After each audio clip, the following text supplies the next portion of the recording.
I'm here with Maritime Wrestling's Lincoln Steen. How are you doing today? I'm doing great. NewScott, yourself? I'm good. I don't believe you. What are your thoughts on the current Maritime Wrestling scene? It's an interesting question because the Maritimes somehow now cover such a large region with a lot of guys calling themselves wrestlers, and a lot of guys who are trying to make a living as a wrestler, and a lot of guys that are dreaming about being wrestlers or what have you. But the cream always rises to the top, and when you see the shows that have 300, 400, 500 people at them versus some of the smaller shows that have maybe 20 or 30, 60, 100 people at them. When you see the big crowds, you usually see the best wrestlers. I know Red Rock Wrestling does really well on the island, especially when they have sweet, fuzzy-headed champions. There's been big houses in the Halifax market, for whatever reason. The people love wrestling. The Maritime fans love wrestling, and all we really want to do is make more Maritime wrestling fans with the best possible wrestling they can witness. Thoughts on the type of work ethic a pro wrestler needs to have, training-wise, in the gym, and effort in getting booked other places?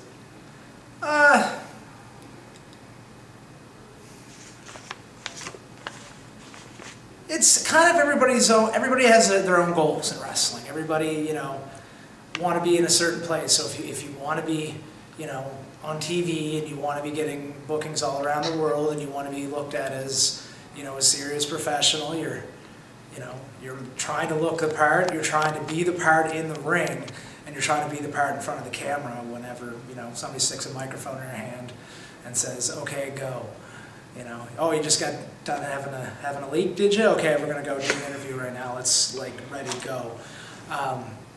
You got to be strong. You've got to be tough. I mean, there's nothing tougher than being a guy that has to get in the ring with some of the best and at the same time some of the worst.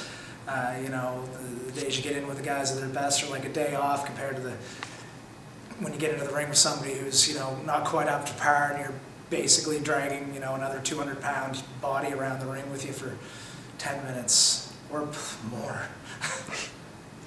Thoughts on the support Maritime Wrestling gets from its fans?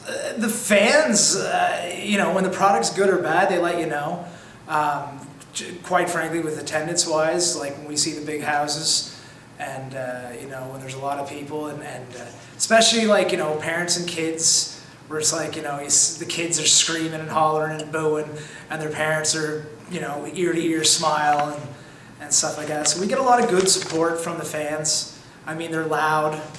They're always there, they chant chicken, they boo, they heckle the bad guys, and they, really support the good guys. So there's nothing more you could want, They pay, most Maritimers, they work really hard for their money, and there's so many options that are out there for them to, watch. Wrestling as a product, let alone anything else they might be interested in, whether it's trash TV or sitcoms or movies. We ask a lot when you come to the door to set some money down that you've worked hard for to spend 2 hours at a wrestling show, having a great time. So it's we know how hard they work for their money and how hard that decision might have been to be going to the wrestling show, but we try to make it a time they'll never forget, and make sure every dollar they put down on the table for a ticket or for a T-shirt or an 8x10 or a stinking lean sign. If you could put one match on a DVD to show somebody what you do, what match would it be? Oh man, that's a really hard question.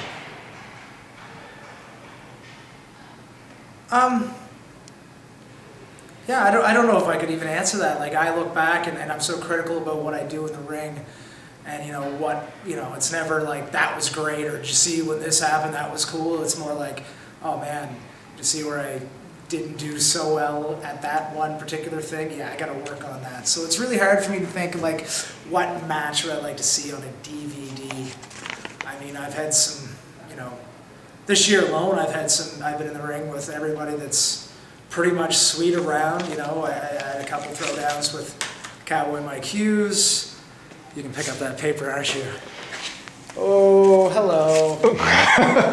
In case you're all wondering why he just got a little seasick there, NewScott dropped his, My cheat sheet. His cheat sheet is loosely full of questions. But no, I've been in the ring this year, fortunately, with a lot of really great wrestlers. Getting in there with like Cowboy a lot on the island. Opportunities to work with a couple new guys from Ontario that came down for some tours and some shows. Getting in the ring with Tyson Dukes, is a world-traveled wrestler that's just super sweet. He's like one of those guys where it's like, he's legitimately a roller coaster ride.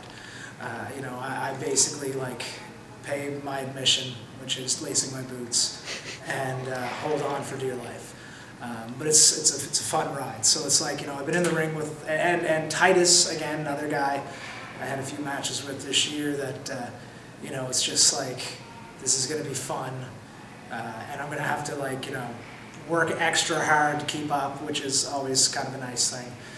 Instead of being the guy who's kind of picking guys up and throwing them around like I used to.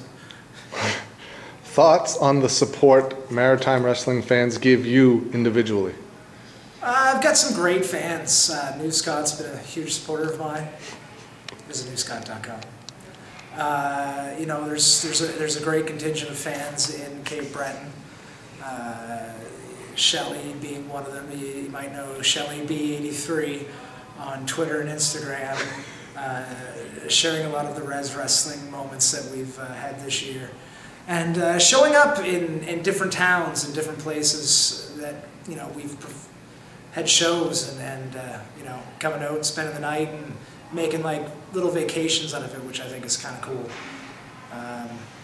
There's a lot of fans just like that you see in one town and then you see in another, and those towns are like 2 hours apart, and you're kind of wondering like, do you have a life? And then it's like, well, when you want to see good wrestling, you go where the good wrestling is. Thoughts on what 2016 holds for Maritime Wrestling?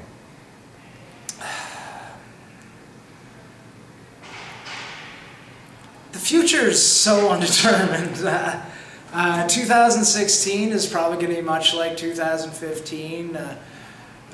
Hopefully we'll see more quality shows put on for the fans, because at the end of the day it's all about getting value for the money they're putting down. If they don't feel like they're getting value, they're not going to come back and see another show. So it's very important that we also, I know with Red Rock Wrestling especially, we have a very positive impact in every town we visit. So to kind of see that tradition carry throughout the Maritimes and really start supporting the community instead of just coming in and putting up a wrestling ring and handing out with our hands out for cash. We're like, still doing that, but wanting the community to get some value out of that. They get some kickback, they get some return on their investment in having wrestling in their community. So 2016, if we could see more of that, if we could see more guys, taking what we do in the ring seriously and, taking what we do outside of the ring even more serious. I know with the shows that, the show I promoted for the Pictou Lobster Carnival that, nothing but positive feedback from the community. To be able to walk through my hometown and have people look at wrestling in a positive light means everything to me, because it's, what everybody else kind of makes fun of you for. Oh, you're a wrestler. It's like, normal people, everyday people that would probably never see this because they're not that big of a wrestling fan. Those people in your life, they kind of laugh at it a bit or whatever, but when you're able to use wrestling in a positive light to, get that positive feedback from the community, it's like, okay, this matters, this is good, this is something I'm willing to put my hard-earned money down for. Your thoughts on a proud member of Team NewScott finally making it to WWE, Sarah Stock? Sarah, it's funny, when Sarah here's a newsflash, Sarah used to live with me at my parents' house for a period of time at the end of 2002. And, they always used to say, well, Sarah's going to make it because when you guys go to the gym, she runs to the gym and you drive. But no, Sarah's been all over the world. Sarah's been, and Sarah's tough. Like, you know, Sarah has kind of everything going for her that she needs to going for her. She's beautiful. She's dedicated.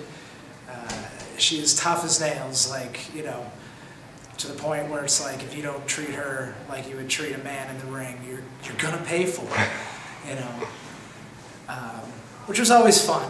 Because, you know, it was kind of like anytime I got in the ring with her, you knew when you got clothesline, it was okay to take a clothesline from a girl, because if you didn't, the next one you wouldn't be able to breathe.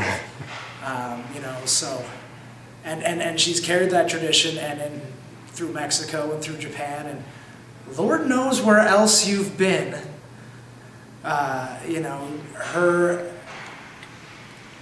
resume alone is of value now, more so than what, it's kind of what she always wanted. Like, she never wanted to be taken as that TNA, you know, sex sells kind of wrestler, and she wanted to be taken seriously for the wrestling. And while, you know, TV wrestling always need that sex appeal and that, you know, thing to really get over and get on camera and get the screen time, she went out and did the stuff in the ring, and now she's benefiting from it because she can influence all these other girls to do what she was able to do, but do it on TV, which is really messed up for me. And in closing, is there anything you'd like to say to the fans of Lincoln Steen? Thank you for every dollar you've ever put down on a table to see me wrestle. And, you know, just thanks for buying any t-shirts, any stickers, even the kids who buy the stinking Lincoln and the Steeny Weenie signs. Thank you for doing something and throwing money on the table to make sure wrestling comes back bigger and better every time. Thank you very much for your time. Thank you.